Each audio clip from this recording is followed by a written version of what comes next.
Hello, my name is Kevin and welcome to the Love Decanters channel. So this is part one of my visit to G Dad's Collectables. It's near Hanslope, just north of Milton Keynes. Yes, and it's kind of like out on its own as a, it's like a little factory unit thing attached to a farm. But yeah, so it's way out in the middle of nowhere. But if you get caught short, you need a snack, there is a cafe and a toilet there, so don't worry about that bit. And what else? Yeah, so it's a big place. There's lots of, it kind of looks small, and then you go in, it's like a TARDIS, especially as you start walking around. There's like, and it's everything's stacked high. So, and yeah, I didn't buy anything this time. I was tempted a few bits. I did see quite a lot of bargains though.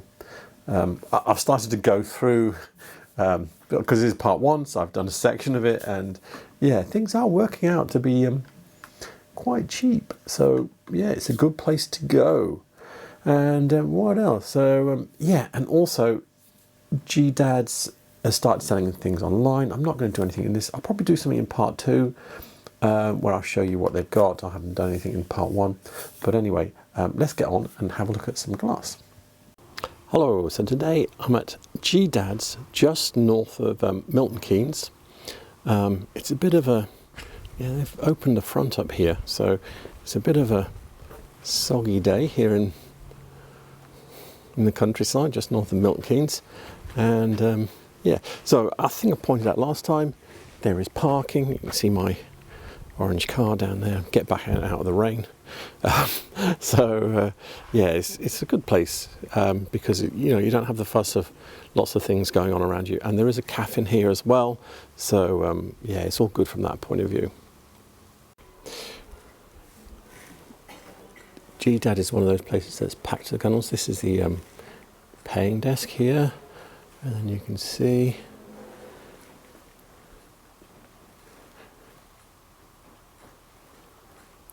goes down there, and there is also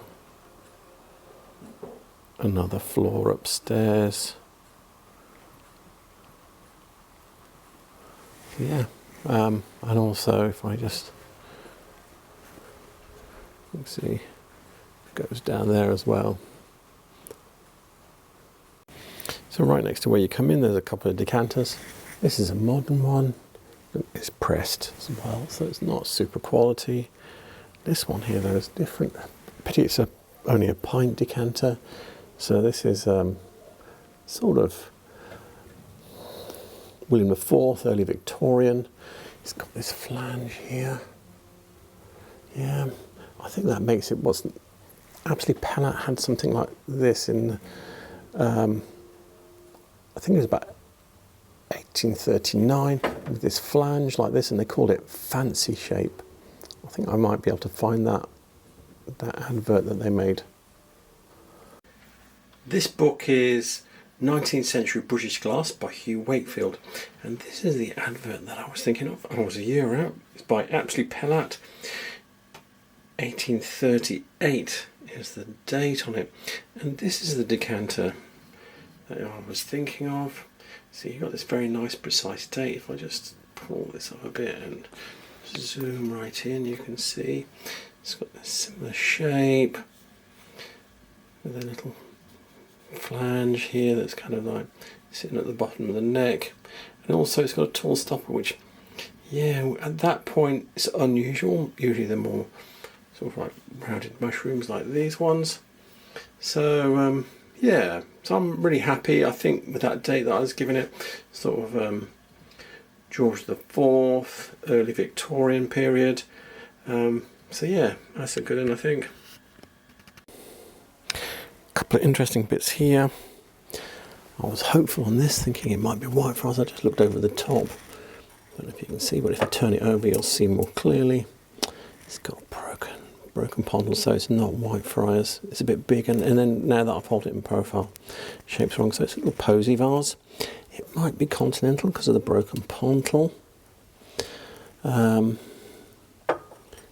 probably, you know, late Victorian, early 20th century. This is nice though. Little aesthetic movement jug. Look at it from an angle. Look at the way the handle just fits with the top of the jug. This is probably from sort of like 1880, something like that. I think I can show you that in one of my shopping books. So yeah, we'll have a look at that. This book is Whitefriars Glass, James Powell and Son of London, by the Museum of London. And I just wanted to point this jug here out to you, which is a lot like the one we were looking at. It's like a cross between these two here actually. But on these ones, the handle goes from the top to the bottom. You can see there's no fat bit where it joins onto the jug, and that's because that was the way they were making jugs at that time. In fact, you can see this jug is the same, but this one is actually made from the bottom to the top because it's got this little fat section here.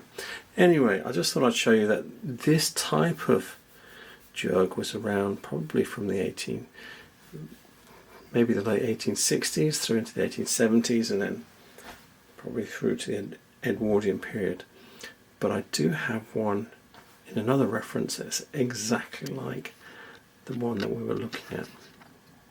This is the Sowerby 1892 catalogue, downloaded from the VictorianPressGlass.com website. Yeah, and we have this jug here, which is also very, very close to the one we were looking at, and possibly is the same jug. Anyway, yes. So this one has the handle with a fatter bit at the bottom going round. So it's joined from the bottom to the top, as you would expect at this time. Goes across. It's slightly higher here. Don't know if that's just the drawing or if they were really like that in real life. And it's also slightly, I think maybe or maybe not, slightly dumpier. I think the other jugs came down to a slightly more tapered end. I'm not 100% certain, but it does still have the same star cut. At this point, if you look here, I think it tells you cut and engraved jugs. So Sowerby, you think of Sowerby as pressed glass, but at this time they were still making cut glass. So yeah, that's the closest jug I've been able to find, and the earliest dated I've been able to find that's like this. So it's 1892. In the entrance here, it's got this sort of like 1950s, 60s bar for someone's house. There's a lot of glass on here. A lot of it is not very interesting for collectors. If you're looking for some glassware, the prices are very cheap, so yeah, that's good. But I did spot something on here. There's a pair of glasses here. It's £2 for two. I think these are a Whitefriars pattern. I might be wrong, but yeah, I will try and find these. This is the Whitefriars 1954 catalogue from the WhitefriarsGlassworks.com website, and I think the glass we were looking at, or there was a pair of them, with this one here, M68 service. So yeah, it's difficult to tell. There was some ribbing in it, and it's not absolutely clear, but this has clearly got ribbing in it.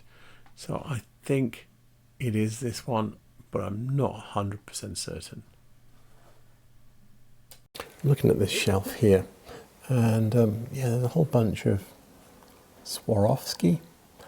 Yeah, it's I don't really know anything about it really. I know there are people that collect it, and things have different values depending on whether it's a limited edition and all that kind of stuff. But I don't really want to delve into that one because I suspect it's a black hole. On the same shelf as the Swarovski is this, they've said, stunning Vaseline vase oil lamp shade. And it is a really good, can you see? Looks very late Victorian. It is £140, but if you had the oil lamp for that, that would be the one to get. It's Rather cool. I don't know if you can see it's got a quilted surface and everything. How that would affect the light coming out of it, I don't know. But yeah, that's quite cool. I thought I'd go onto eBay and see, because that Vaseline oil lampshade was £140.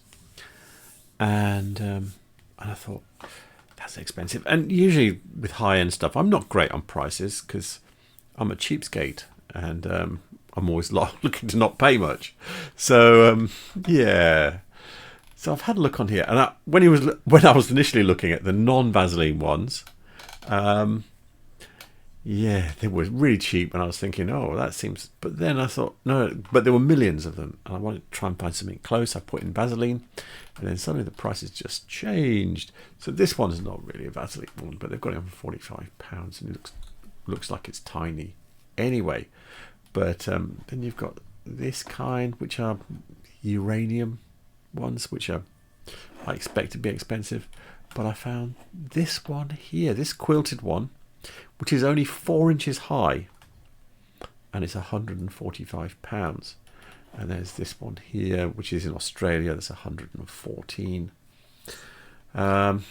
Most of the others are more the Vaseline type. I have had a look at the sold ones, and there are none that are sort of this white quilted look ones, but the prices are still very high, making none of these prices look ridiculous. Because that was my thing. Because sometimes you can look on here and then you go and see what things sell for, and it's a very different game. But no, if someone wants that shade, I'm sure they will pay 140 for it, because the money people are paying for the Vaseline ones seem to be quite high. So anyway, and that 4-inch one makes that one that's about 10-11 inches tall look very cheap. Look at this, they've got some Whitefriars tumblers. I'll be able to find exactly what year these are from. They've got 5 and they're £30, which is £6 each. And I think for these tall ones, I think that's a very good price. We can have a play with that as well, and see what the prices should be. I'm looking at the whitefriarsglassworks.com website, and this is the 1978 catalogue. So I wanted to check a couple of things. What is the patent number? So it's M33 for the 10-ounce tumbler. It's this one here. Let's see. It doesn't appear in the 1970s. So the Glacier range, which this is from, this tumbler doesn't appear in the 1974 catalogue. So I think it's like a later addition to the service. And it, as everything wound up in 1980, might have not been around for long. And then I thought it was £30 for 5. That makes it £6 a glass, which I felt that was probably a very good price. So popped into eBay. These are sold glasses. There's only a pair of them that I found here, which sold on the 21st of July. Buy it now for £30 if you can count postage, really. So they're £15 a pop. So that makes £6 each. In fact, the same price for 5 as you've paid for 2. So yeah, those Glacier tumblers are a bargain. This is funny here. It's got plastic toy soldiers from the mid-60s medieval knights, rare group. I can confirm they are from the 60s because, yeah, I had these knights. We had horses as well. I remember that the belts, different coloured belts, if you can pull these guys in half and pull the belts off. Yeah, I remember them exactly. And we had loads of them. Don't think we've got them anymore though. Got a glass seal here. It says just pretty glass seal. I think I think it might be Wedgwood. I'm not definite. It looks very Wedgwood-esque. That's all I can say. But I'll try and find that. This is 20thcenturyglass.com, and yeah, after inventing a new word, Wedgwood-esque, it is actually Wedgwood. Dun, dun, dun. And so, made by Wedgwood. It's got the patent numbers RSW237, later SG237, and tells you it's by Ronald Stellett Wilson and Paul Miller, and it's from the 1970s. So yeah, Ronald Stellett Wilson is a well-regarded glass designer for Wedgwood. I almost said Whitefriars, but yes. So, and I did look to see how much they sold for, and I found this one, and it sold for $9.99 plus postage, so £14. I'm a little surprised, and you know, there's none others there, so that might be a one-off price. That's not a good indicator. Normally you want to see several things to sort of like get a range to see where it fit in, but no, I don't have any, just one, and it is the grey one as well. And I think there's other ones I've seen, blue ones and amber ones and everything, but I think the grey one's the best one because it's actually more realistic. Anyway, that's my thoughts. So I think it's cheap because it's a nice thing, and also it's knocking on to 50 years old. Yeah, that too. God, I'm feeling old now. Anyway, so there you go. Little pin dish here. I'm looking. You can't see the base very well there. I mean, if I come here and zoom in, you can see it's kind of like green and yellow colours swirling around.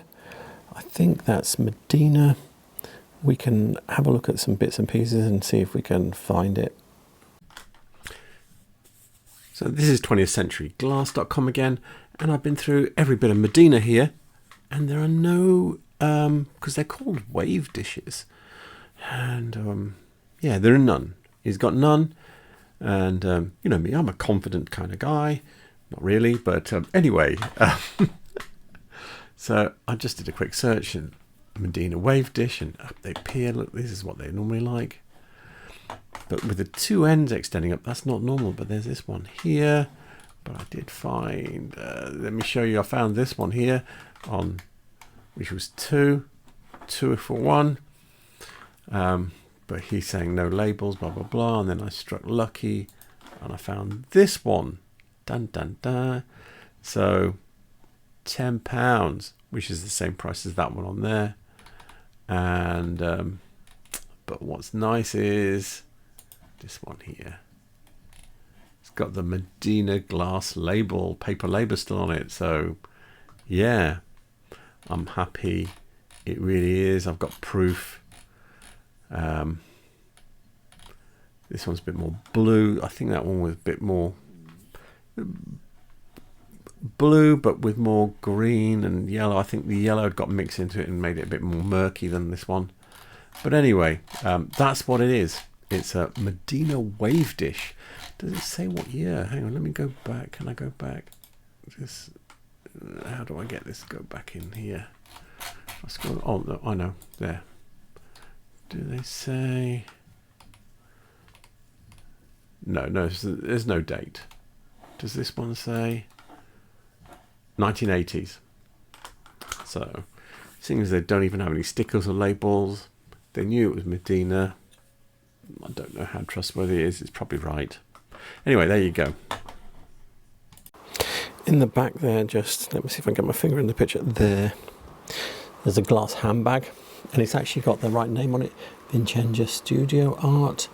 So those are made in China, and they were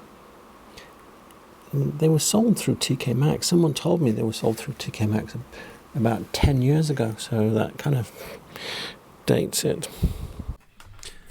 So I have this not very well photographed leaflet that someone selling one of those glass handbags had put on eBay. So I purloined it. Anyway, so this is the handbag we were talking about. Now I have been told by a lady that bought one, or had seen one I think at least, that these were on sale in TK Maxx about 10 years or so ago. And yeah, you've got Vincenza Collection handmade glass. Sounds very Italian. Apparently they're made in China. I think so as well. I've had a look at them very carefully before, and I thought I will dive into this a little bit more carefully this time. And because what we've got here is a company name, Lesser and Pavey Limited, Dartford. Yeah, so obviously I'm going to dig into that. So they're still around today. Lesser and Pavey, little address there, blah blah blah. And I had a look, went through all of their glass. It's not there. I did a search as well. It's just not there. So they're not selling glass handbags anymore. I thought I would also go into Alibaba and see, because if it's from China and it's still for sale, this is where you're going to see it. Now they would probably it looks like Lesser and Pavey made their own little labels for them, or they had the people in China make these labels.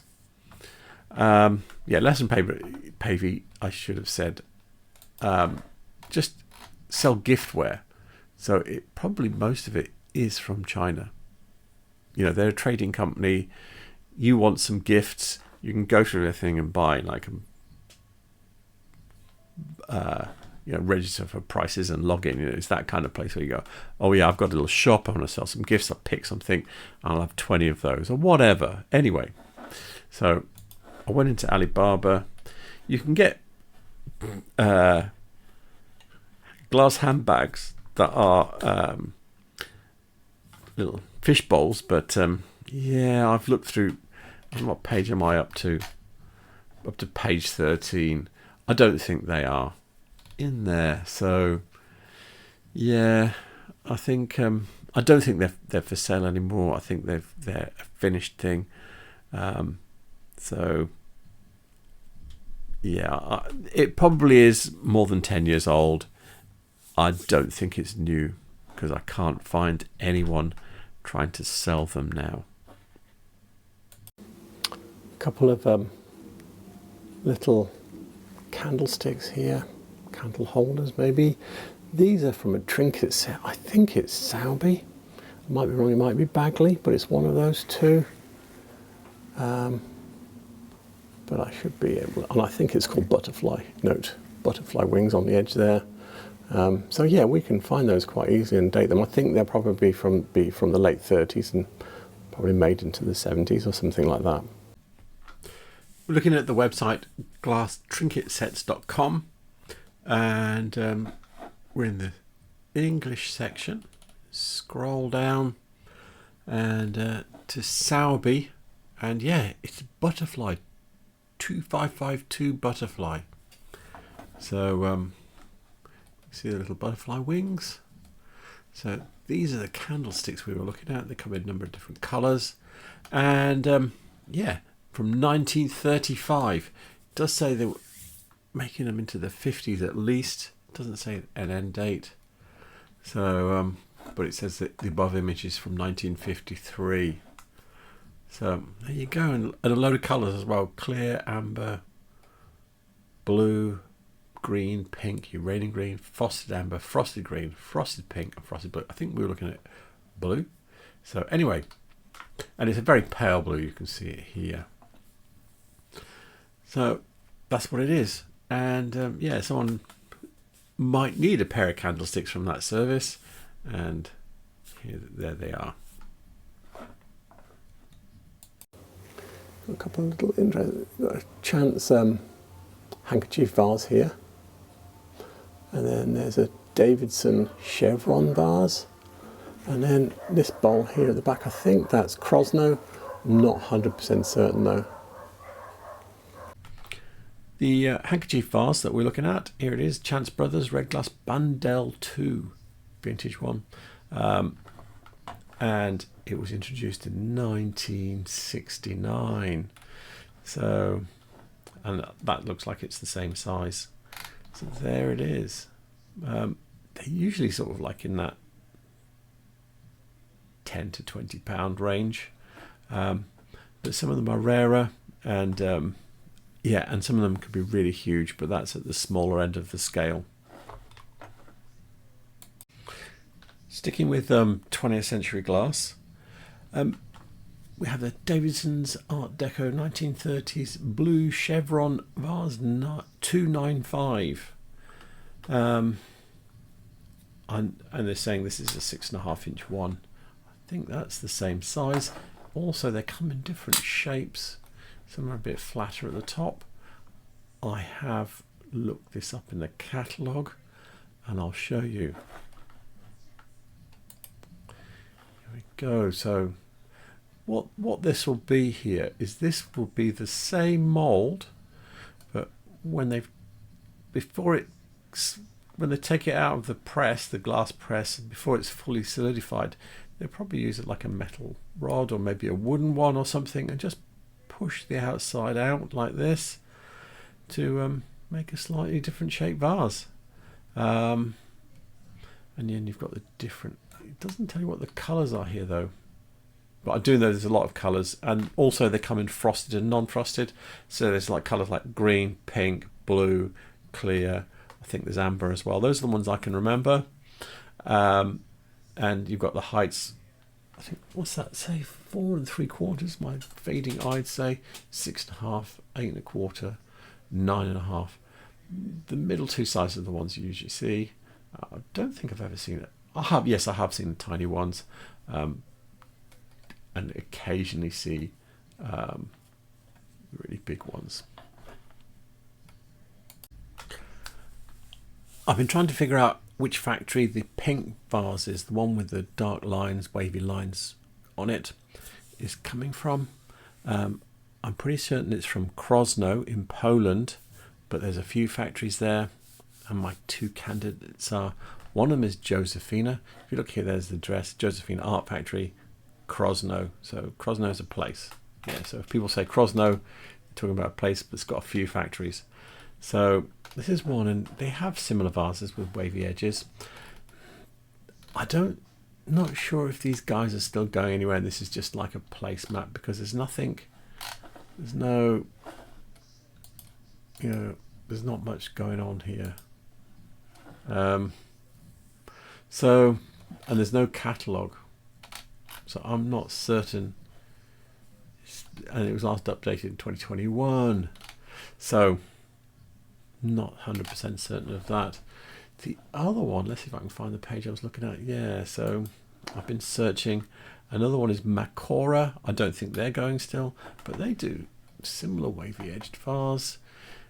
Some of them have got a white interior as well, but you can see there's all these ones here. But I can't find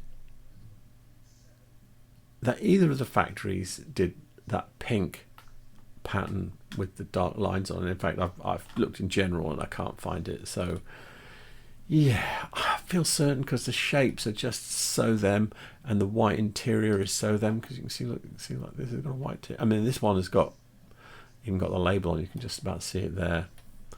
So I think it's going to be Josephina or Makora, but I'm unable to pin it down exactly. So there you have it. I hope you enjoyed that.